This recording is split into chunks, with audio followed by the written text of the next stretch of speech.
Assalamualaikum warahmatullahi wabarakatuh. Jumpa lagi dengan saya.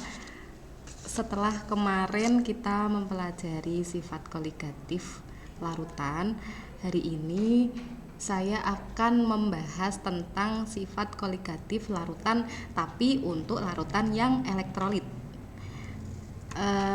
Kita ulangi kemarin beberapa sifat koligatif larutan yang telah kita pelajari, yaitu untuk larutan non elektrolit ya, ada 4, yaitu yang pertama ada penurunan tekanan uap, terus ada kenaikan titik didih larutan, ada penurunan titik beku, dan ada tekanan osmotik. Itu semua 4 sifat koligatif yang kita bahas kemarin itu adalah sifat koligatif larutan untuk larutan yang sifatnya non elektrolit. Nah, sekarang kita akan mempelajari larutan yang elektrolit. Dulu kelas 10 sudah kita pelajari larutan elektrolit, yaitu larutan elektrolit itu merupakan larutan yang dapat menghantarkan listrik. Mengapa larutan tersebut dapat menghantarkan listrik? Itu karena larutannya mengandung ion-ion yang dapat aktif bergerak. Nah, karena larutan elektrolit itu mengandung ion, dia dapat mengalami ionisasi. Nah, larutan elektrolit itu dibagi menjadi 2, ada larutan elektrolit kuat sama elektrolit lemah. Perbedaannya, untuk larutan elektrolit kuat itu larutannya dapat terion secara sempurna. Karena terion sempurna itu harga alfanya sama dengan 1. Sedangkan larutan elektrolit yang lemah itu harga alfanya lebih dari 0 kurang dari 1 karena dia terionisasinya sebagian gitu ya. Terus kita akan mempelajari 4 sifat koligatif larutan, itu sama seperti sifat koligatif larutan non elektrolit yang kemarin, cuma perbedaannya adalah adanya faktor Van Hoff. Faktor Van Hoff atau yang disimbolkan dengan I. Jadi untuk sifat koligatif larutan elektrolit ini ada 4 juga, ada penurunan tekanan uap, kenaikan titik didih, penurunan titik beku, dan tekanan osmotik. Yang mana perbedaannya itu adanya I atau faktor Van Hoff itu. Nah, faktor Van Hoff itu rumusnya adalah I sama dengan 1 plus N-1 kali alfa. Jadi untuk perbedaan faktor Van Hoff tiap larutan itu tergantung dari konsentrasi masing-masing senyawa. Sebelum kita pelajari ke larutan sifat koligatif larutan, kita coba dulu hitung cara menentukan I ya, atau faktor Van Hoff. Di sini saya punya contoh untuk cara menghitung I. Nah, kunci sebelum kalian menghitung I yaitu harus tahu ionisasi. Ionisasi itu apa? Ionisasi itu terurainya menjadi ion-ion. Contoh nih, saya punya contoh larutan.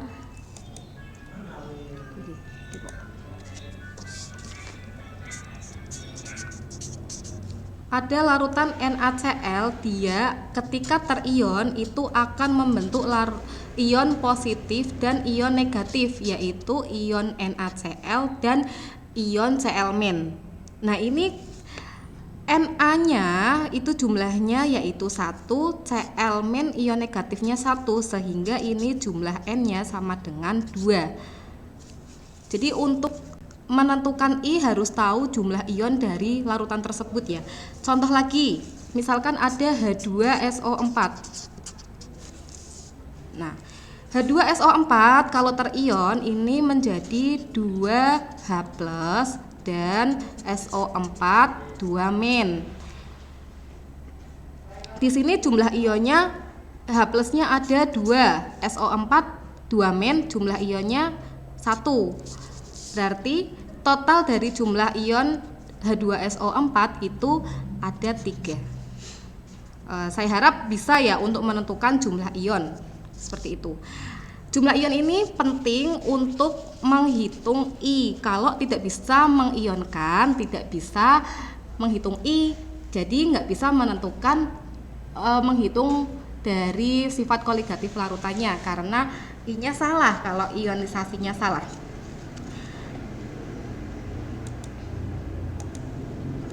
Nah, sekarang lanjut untuk contoh menghitung I.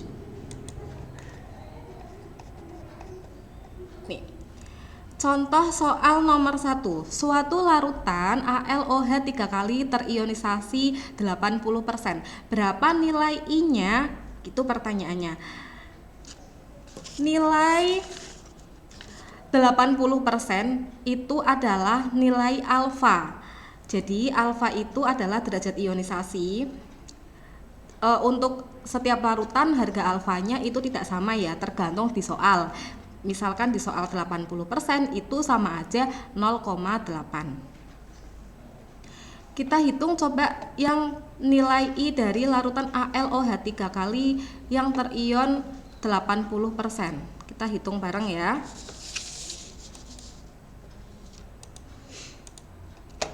Kok blur, Bos?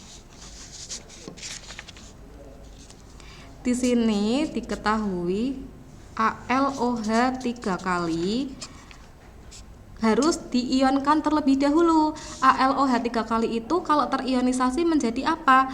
Menjadi ion Al3+ dan 3OH-. Ini jumlah ionnya berapa? Al3+ kan ionnya 1, OH- ini 3, berarti N-nya ada 4. Ini jumlah ionnya 4. Masukkan ke rumus I. I itu sama dengan 1 ditambah N-1 kali alfa, yaitu 1 ditambah 4-1 kali alfanya tadi 80%. 80% itu berarti 0,8.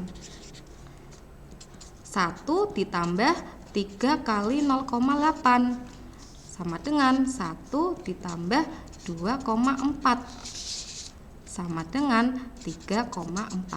Itulah nilai dari I kalau soalnya ditanyakan I.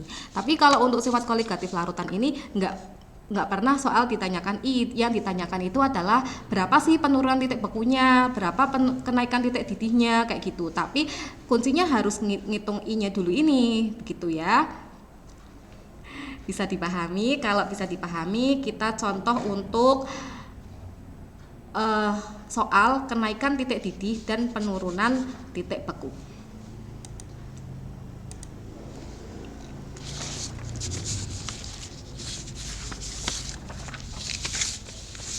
Ini, saya ada soal jika diketahui derajat ionisasi H2SO4 dalam larutan itu sama dengan 1 dan Kb air 0,52, Kf-nya 1,8, tentukan penurunan titik beku dan kenaikan titik didih dari larutan H2SO4 sebanyak 24,5 gram yang dilarutkan dalam 500 gram air. Diketahui Mr H2SO4 sama dengan 98. Maaf ini kurang ya. Jadi diketahui Mr-nya 98. Coba kita hitung dari soal ini.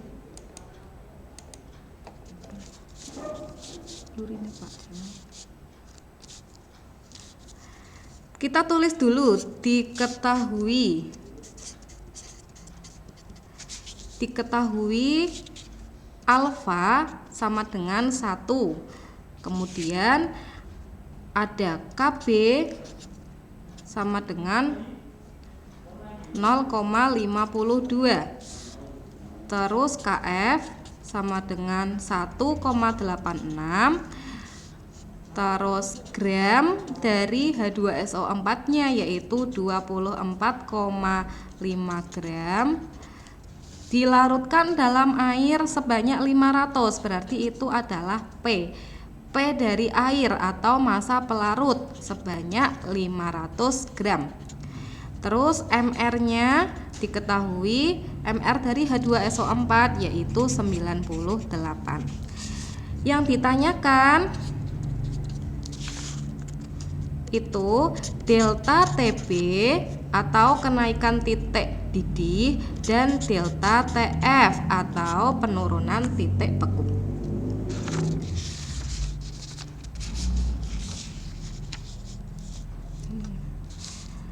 Cara mengerjakannya bagaimana? Caranya kalian harus ionkan terlebih dahulu. H2SO4 itu ketika dia mengalami ionisasi, hasilnya adalah menjadi 2H+ dan SO4 2-.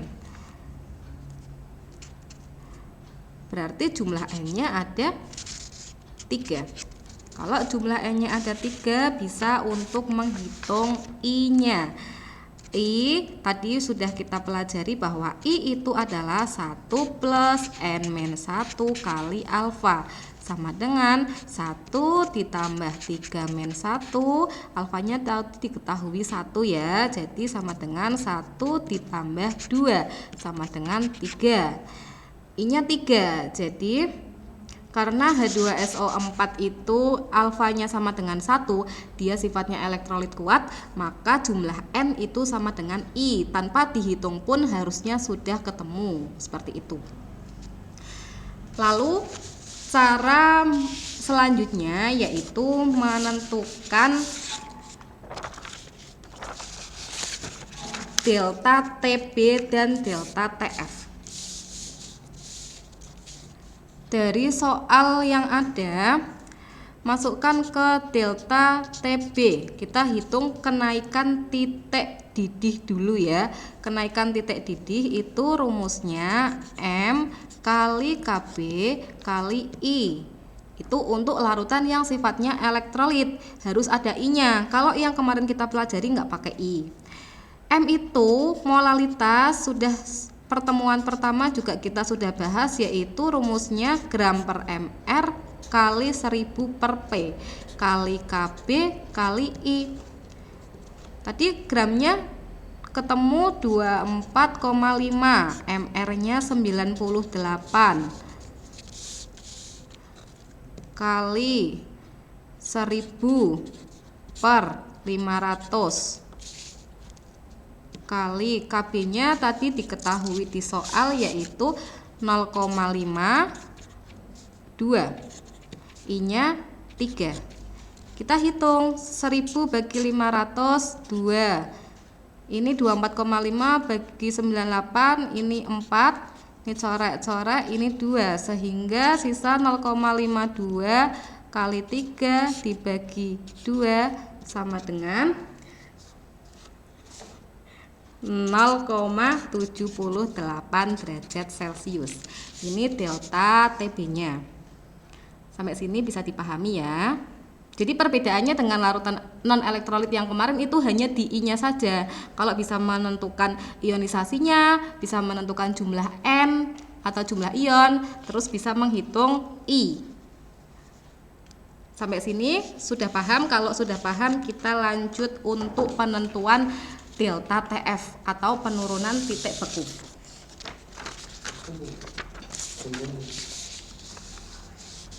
Sama kayak penentuan delta TF dari larutan non elektrolit yang kemarin, delta TF itu sama dengan M kali KF kali I.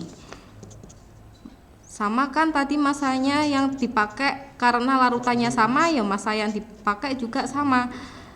Kali MR, MR-nya 98 kali 1000 per 500 kali KF-nya 1,86 kali I. I-nya tadi ketemu 3. Ya, coret-coret ini 2, coret-coret ini 4. 2 sama 4 coret ini 2. Sisa 1,86 kali 3 per 2, yaitu 2,79 derajat Celcius. Ini hasilnya dari penurunan titik beku larutan H2SO4 yang tadi dilarutkan dalam air.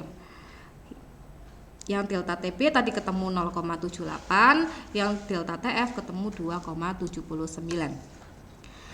Untuk sifat yang lain seperti penurunan tekanan uap, terus ada tekanan osmotik, itu sama rumusnya seperti sifat koligatif larutan yang non elektrolit yang kemarin, cuma ada penambahan I atau faktor Van Hoff yang sudah kita pelajari baru saja. Demikian ya pertemuan hari ini. Saya cukupkan. Kalau ada pertanyaan silahkan bisa WA atau bisa tanyakan di grup. Terima kasih. Wassalamualaikum warahmatullahi wabarakatuh.